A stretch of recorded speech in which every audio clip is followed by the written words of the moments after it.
नमस्कार, बहुत बहुत स्वागत है आप सभी का। आप देख रहे हैं एनएमएफ न्यूज, आपके साथ मैं हूं नम्रता चौधरी। एनएमएफ न्यूज पर हम आपको विधानसभा चुनावों के नतीजे सबसे पहले दिखा रहे हैं, सबसे अपडेटेड वर्जन में दिखा रहे हैं। बात चाहे झारखंड की हो, महाराष्ट्र की हो या फिर यूपी में जो बाईपोल्स हुए थे उसके नतीजों की बात हो। पहले बात कर लेते हैं उस उपचुनाव की जो केरल की वायनाड सीट पर हुआ।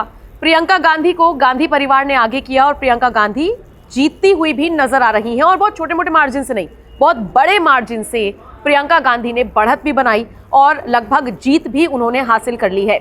लेकिन वायनाड को लेकर इतिहास क्या है ये तो आप जानते ही हैं। कांग्रेस की सबसे सेफेस्ट सीट अगर किसी को कहा जाता है तो वो वायनाड है।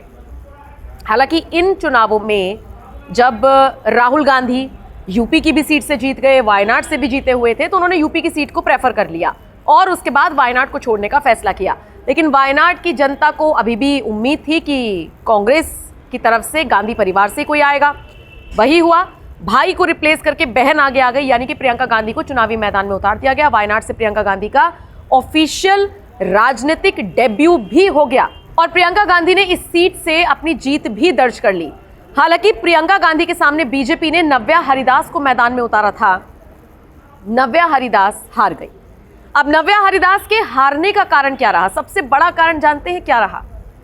बीजेपी ये मानकर चल रही थी कि वायनाड ऐसी सीट है जहां पर कांग्रेस की पकड़ मजबूत है, तो ऐसे में नव्या हरिदास को मैदान में उतारना सबसे बड़ी कमी जो सोशल मीडिया पर लोग लिख रहे हैं वो ये है कि उन्होंने कोई बहुत जबरदस्त कैंडिडेट नहीं उतारा, थोड़ा सा प्रियंका गांधी के मुकाबले लाइट कैंडिडेट उतारा, उसका खामियाजा बीजेपी को भुगतना पड़ा।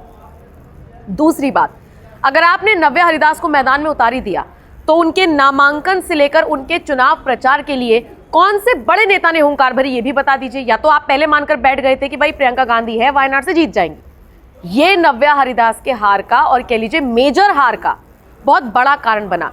अच्छा, इस सीट पर प्रियंका गांधी और नव्या हरिदास के बीच जिस तरीके से लड़ाई हुई, इसको कंपेयर किया जा रहा है हैदराबाद के चुनावों से, जहां पर एक तरफ असदुद्दीन ओवैसी थे और दूसरी तरफ बीजेपी ने माधवी लता को मैदान में उतारा था। माधवी लता जो कि लगातार मदरसों में या फिर आप कह लीजिए मुस्लिम महिलाओं के लिए काम करती हुई नजर आती थी, बहुत मेहनत की माधवी लता ने, बहुत मेहनत की, कंट्रोवर्सी भी क्रिएट हुई, ओवैसी को भी सीधे सीधे निशाने पर लिया, उनके प्रचार के लिए बड़े बड़े नेता भी गए, लेकिन असदुद्दीन ओवैसी जीतने में कामयाब रहे। ठीक इसी तरीके से अब आप केरल की वायनाड सीट पर आ जाइए। नव्या हरिदास से उम्मीदें बहुत थी, लेकिन चूंकि बीजेपी का कोई बड़ा नेता उनके साथ वहां पर खड़ा हुआ दिखाई ही नहीं दिया, जिससे लोगों के बीच में जो मैसेज जाना चाहिए था वो नहीं गया और नतीजा आपके सामने है। तो नव्या हरिदास के ये दो मुख्य तौर पर कारण बताए जा रहे हैं कि वो क्यों हारी। लेकिन हाँ, कहते हैं शेर जब 2 कदम पीछे हटता है तो बड़ी छलांग मारता है। अगली बार के लिए अगर नव्या हरिदास को मौका मिलता है तो हो सकता है कुछ वो बड़ी पकड़ बना ले। लेकिन हाँ, सेफेस्ट सीट है वायनाड गांधी परिवार के लिए, इससे मुकरा नहीं जा सकता, इसे दरकिनार नहीं किया जा सकता। आप बताइए इस खबर को आप किस तरह से देखते हैं?